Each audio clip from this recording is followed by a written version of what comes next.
Dear 11th students, நம்ம convocation address 5th unit prose convocation address written by doctor Arignar Anna இதான் நம்ம பார்த்துக்கிட்டு இருக்கிறோம். இப்போ போன வீடியோவில் இதை பற்றிய ஒரு இன்ட்ரடக்ஷன் கொடுத்தேன். இப்போ இந்த வீடியோவில் நம்ம என்ன பார்க்குறோம் அப்படின்னு சொன்னால், பாரு இது ஆல்ரெடி சொல்லிட்டேன் போன வீடியோவில். இப்போ அறிஞர் அண்ணா என்ன பண்ணுறாப்புல அப்படின்னு சொன்னால் தேங்க்ஸ் சொல்கிறாப்புல. இந்த மாதிரி ஒரு golden opportunity to speak before the students, university students. அந்த யூனிவர்சிட்டி ஸ்டூடெண்ட்ஸுக்கு முன்னாடி பேசுகிறதுக்கு உண்டான வாய்ப்பு கொடுத்தது ஒரு கோல்டன் ஆப்பர்ச்சுனிட்டியாக அவர் கன்சிடர் பண்ணுறாரு. அதுக்கு தேங்க்ஸ் சொன்னார். இந்த ஆகஸ்ட் அப்படிங்கக்கூடியது this is not name of the month. இந்த இடத்துல ஆகஸ்ட் அப்படிங்கக்கூடியது ரெஸ்பெக்டட் அப்படின்னு சொல்லியாச்சு. அசம்பிளிங்கிறது அந்த கூட்டம், அந்த crowd of the students, gathering of the students. இப்போ நம்ம இந்த வீடியோவில் நம்ம என்ன பார்க்குறோம் அப்படின்னு சொன்னால், பாரு, the fact that I am conscious of my own limitation gives me a sense of relief. Conscious அப்படின்னு சொன்னால் பீயிங் கேர், இப்போ கவனமாக இருக்கிறது. என்ன அப்படின்னா ஒரு லிமிட்டோட என்ன செய்யணும் அப்படின்னு சொன்னால் அந்த அட்வைஸ், அந்த ஸ்பீச் கொடுக்கணும். ஏன்னா படித்தவங்களுக்கு முன்னாடி பேசுகிறது அதில் ஒரு லிமிட்டேஷன் இருக்கணும் அப்படிங்கிறத அவர் விரும்புகிறாரு. For I shall not attempt to offer original ideas or theories with a special stamp. ஒரு ஸ்பெஷல் ஸ்டாம்போட ஒரிஜினல் ஐடியாஸோ அல்லது தியரிஸோ நான் உங்கள்கிட்ட கொடுக்கணும் அப்படிங்கிறத நான் விரும்பலை. அந்த ஒரு முயற்சியை நான் பண்ணலை. பட் ஒன்லி ரைட் இந்த ரைட் அப்படின்னா repeated some of the cardinal principles enunciated by those who offered their advice in past years. ஏற்கனவே பாஸ்ட் இயர்ஸில் நிறைய பேர் என்ன பண்ணுறாங்கன்னா இந்த ஸ்டூடெண்ட்ஸுகளுக்கு அட்வைஸ் கொடுத்துருக்குறாங்க. இதுக்கு முன்னாடி கொடுத்த அந்த அட்வைசஸில் இருந்து கொஞ்சம் எடுத்து அதை கோட் பண்ணி நான் உங்கள்கிட்ட நான் என்ன செய்கிறேன் அப்படின்னா ரிப்பீட் பண்ணுறேன் அப்படின்னு சொன்னேன். ரைட் அப்படின்னு சொன்னால் ரிப்பீட்டடுன்னு அர்த்தம். இப்போ இவர் இவருடைய ஒரிஜினல் ஐடியாவோ இல்லை தியரியவோ உள்ள புகுத்தலை அந்த ஸ்டூடெண்ட்ஸுடைய மைண்டில். இதுக்கு முன்னாடி சொன்ன அந்த பாஸ்ட் பர்சன்ஸ் இருப்பாங்க இல்லையா, அவங்க அட்வைஸ் பண்ணியிருக்காங்கல்ல, அதிலிருந்து எடுத்து அதை கோட் பண்ணி அட்வைஸ் பண்ணுற மாதிரி சொல்கிறாப்புல. Perhaps with annotations here and there. Annotations அப்படின்னா எக்ஸ்பிளனேஷன். சம்டைம்ஸ் இவர் என்ன பண்ணுவார் அப்படின்னா ஆங்காங்கே கொஞ்சம் அனோட்டேஷன்ஸ், எக்ஸ்பிளனேஷன்ஸ் நான் என்ன செய்வேன்னா யூஸ் பண்ணுவேன். Bringing to bear the layman's points of view to the findings of experts. அதாவது இதற்கு முன்னால் அந்த படித்தவங்க இருக்கிறாங்க இல்லையா, அந்த படித்தவங்களுடைய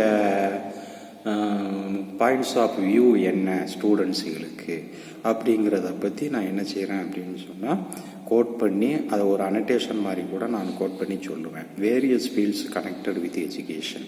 இந்த எஜுகேஷனில் எந்தெந்த இதெல்லாம் கனெக்ட் ஆகியிருக்குதோ அதெல்லாம் சேர்த்து நான் இது பண்ணி நான் என்ன செய்வேன், கோட் பண்ணி சொல்கிறேன். எஜுகேஷனல் ரிலேட்டடாக உள்ள எல்லா ஃபீல்டுமே மிங்கிள் ஆகிற மாதிரி ஒரு காமனான ஒரு அட்வைஸ், ஒரு காமனான ஒரு வியூஸ் நான் உங்கள்கிட்ட ஷேர் பண்ணுவேன் அப்படின்னு சொல்கிறாப்புல.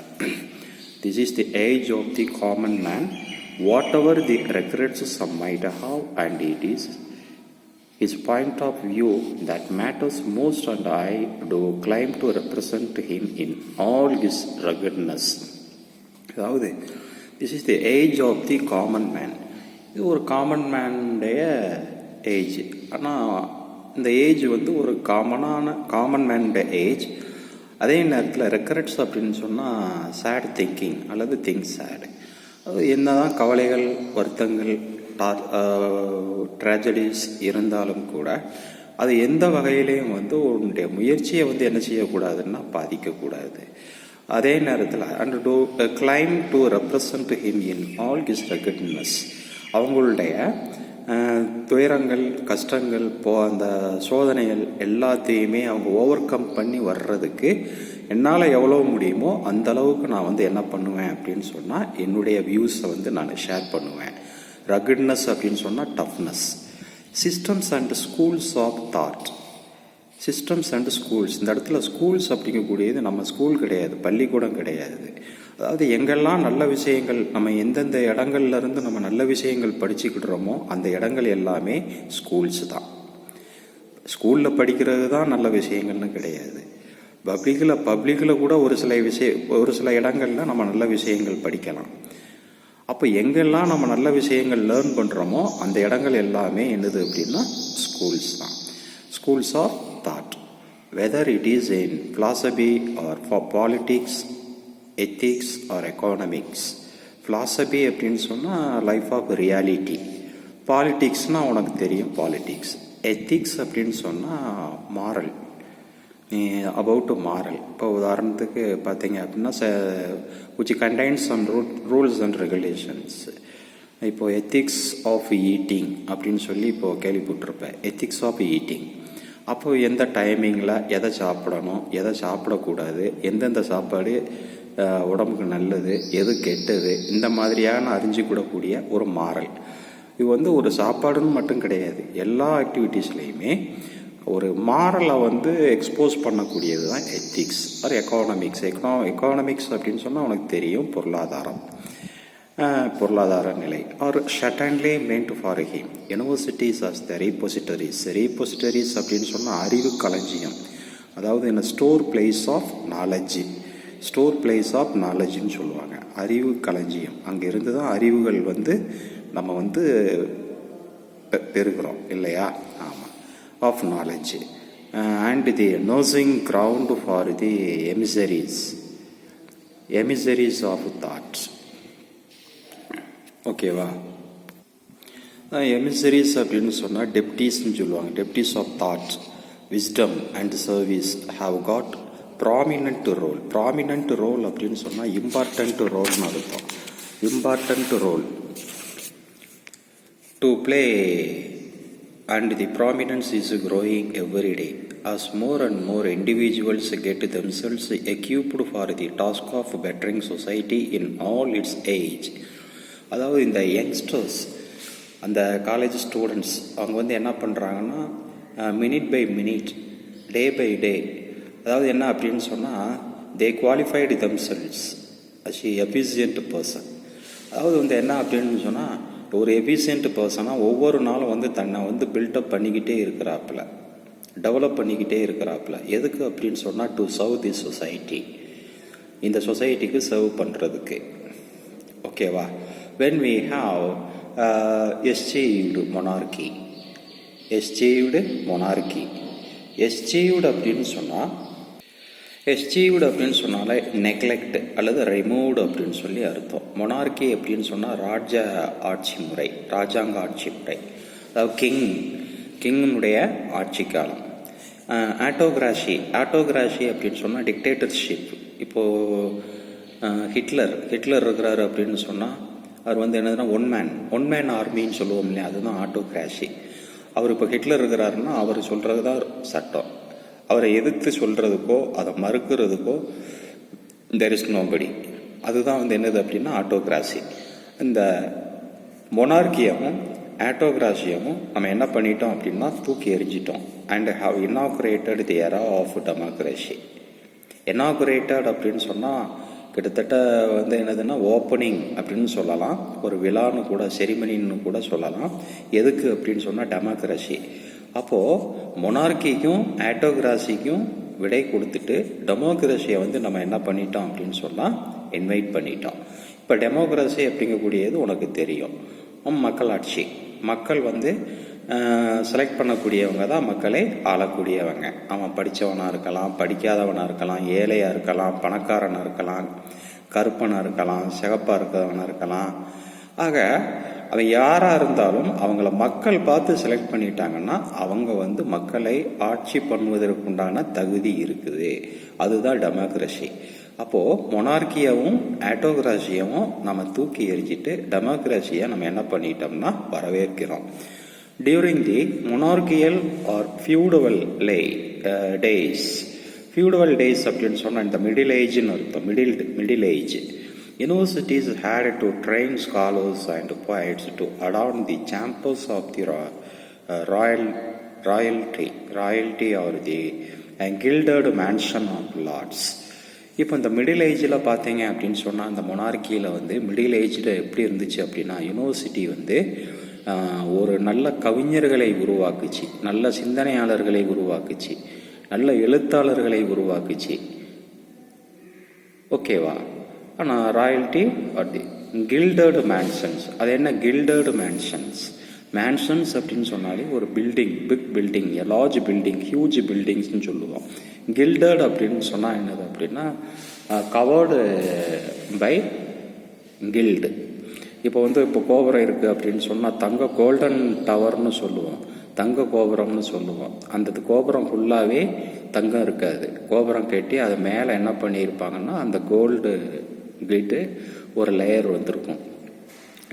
அதே மாதிரி gilded mansions of lords and nobles and their wisdom was meant for the mansions, not for the marketplace.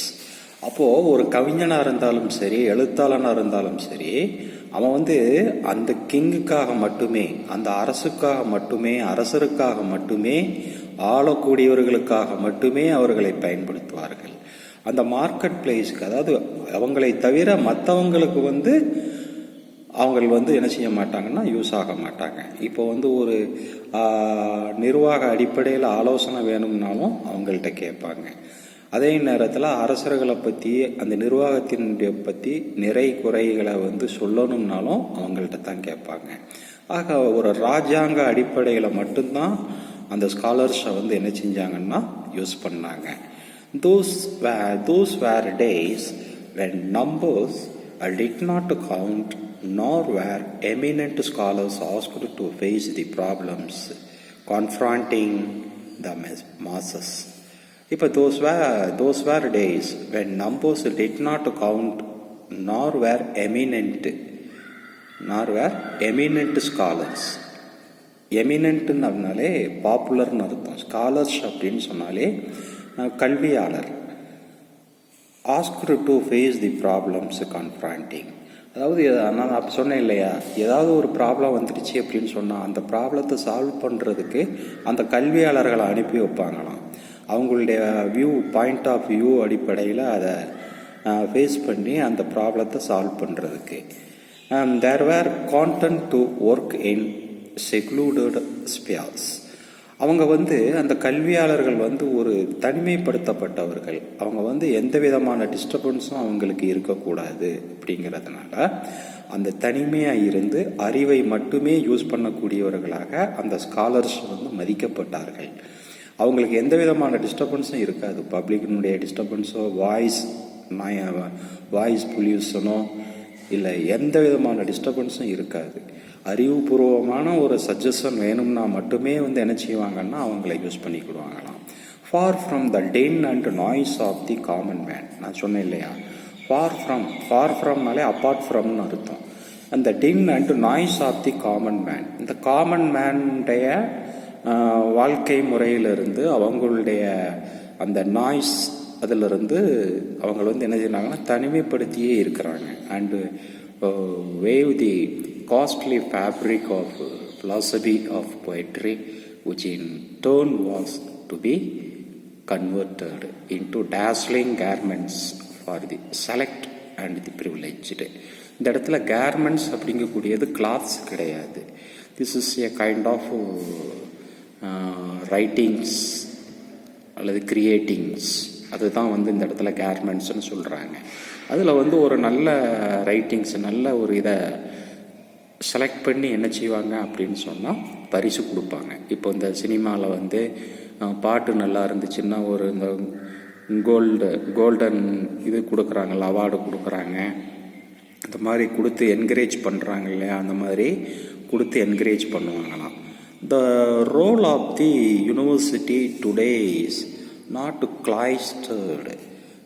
cloistered and confined as in the past. Cloistered அப்படிங்கக்கூடியது exerted and confined as in the past. Its function has been enlarged not in its fundamentals but in its domain. Domain அப்படின்னு சொன்னால் ஒரு அமைப்பு. It has to ஒரு ஏரியான்னு சொல்லுவோம் இல்லையா, அந்த இதுதான். It has to take into account the commonness but trim and train, guide and lead him before being asked to do his duty as the citizens of a democracy. அதாவது ஒரு citizens of a democracy, ஒரு டெமோக்ரஸியினுடைய சிட்டிசனாக, ஒரு குடிமகனாக ஒரு scholar வந்து இந்த சொசைட்டிக்கு அவனுடைய பங்கீடை கொடுக்கறதுக்கு முன்னாடியே அந்த ஸ்காலர்ஸை வந்து என்ன பண்ணுறாங்க அப்படின்னு சொன்னால்,